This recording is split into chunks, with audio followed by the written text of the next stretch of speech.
Welcome back, folks. The Bishop Heelan track and field team won both the boys and girls MRAC titles and are sending multiple athletes to Des Moines for state track. But one Crusader in particular has kept up with the old adage that records are meant to be broken. Yeah, some of the best athletes in Heelan's history had some of these records before some of the gentlemen in our locker room broke them. So anytime you can put your name up there amongst their names, that's a really big deal, especially at this school.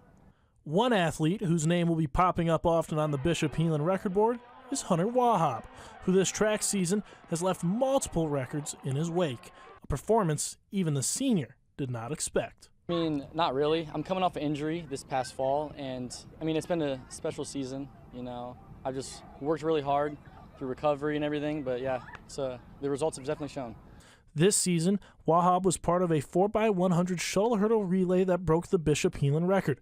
Along with that, the senior broke the 110-meter hurdle Crusader record, the Dan Lennon indoor 60-meter hurdle record, the Dakota Relays 110-meter hurdle record, and set the MRAC record in the 110-meter hurdles, as well as the sprint medley relay. And in one of those records, Wauhob was not only chasing a time, he was chasing a family friend. And breaking records is always hard, you know, in any sport. So to break this one is very special. You know, it's my former teammate's dad, so it makes it even more special. And yeah, it means the world to me to have that record. With the state meet beginning on Thursday, Heelan head track coach Sean Ryan is looking forward to more of the unexpected from the senior.